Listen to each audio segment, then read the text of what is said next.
ಹಗರಣದಲ್ಲಿ ಕೇವಲ ಸಿದ್ದರಾಮಯ್ಯ ಮೇಲೆ ಮಾತ್ರ ಆರೋಪನ? ಹಾಗಾದ್ರೆ ಮುಖ್ಯಮಂತ್ರಿ ಒಬ್ಬರನ್ನೇ ಆರೋಪಿ ಅಂತ ಮಾಡೋದು ರಾಜಕೀಯ.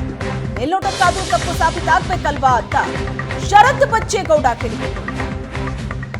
ಯಾವುದಾದ್ರೂ ಒಂದು ತನಿಖಾ ಸಂಸ್ಥೆ ಹೇಳಬೇಕಲ್ವಾ? ರಾಜ್ಯಪಾಲರು ಪ್ರಜಾಪ್ರಭುತ್ವವನ್ನ ಕದಲಿಸ್ತಿದ್ದಾರೆ.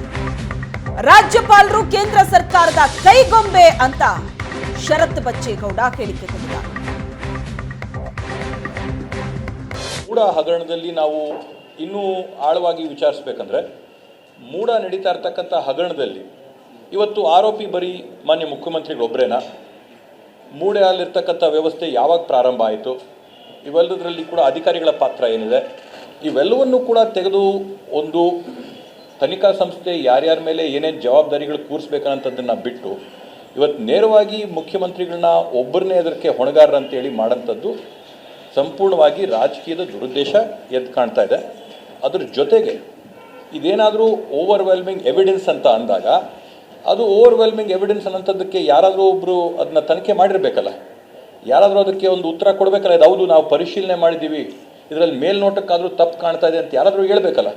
ಇವತ್ತವರೆಗೂ ಒಂದು ಸಂಸ್ಥೆ, ರಾಜ್ಯದಲ್ಲಿರ್ತಕ್ಕಂಥ ಒಂದು ಸಂಸ್ಥೆ ಮುಂದೆ ಇವರು ಹೋಗಿ ಈ ರೀತಿಯಾದಂಥ ನಾವು ಕೊಟ್ಟಿರ್ತಕ್ಕಂಥ ನೈಜವಾದಂಥ ದೂರಲ್ಲಿ ನಿಜವಾಗ್ಲೂ ಅಲ್ಲಿ ಅಕ್ರಮ ನಡೆದಿದೆ, ಅಲ್ಲಿ ಅವ್ಯವಹಾರ ಆಗಿದೆ, ಅಲ್ಲಿ ಅಧಿಕಾರದ ದುರ್ಬಳಕೆ ಆಗಿದೆ ಅಂತೇಳಿ ಮೇಲ್ನೋಟಕ್ಕಾದರೂ ಯಾವುದಾದ್ರೂ ಒಂದು ತನಿಖಾ ಸಂಸ್ಥೆ ಅಥವಾ ಯಾರಾದರೂ ಒಬ್ಬರು ಹೇಳಬೇಕಲ್ವ.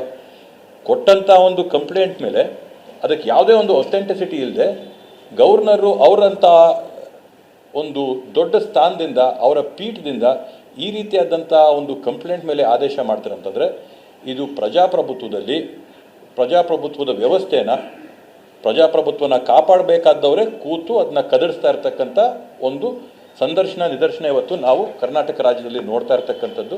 ಆದ್ದರಿಂದ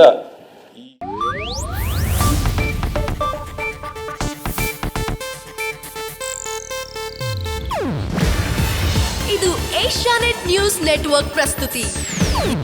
ನೀವು ನೋಡ್ತಿದ್ದೀರಾ ಏಷ್ಯಾನೆಟ್ ಸುವರ್ಣ ನ್ಯೂಸ್.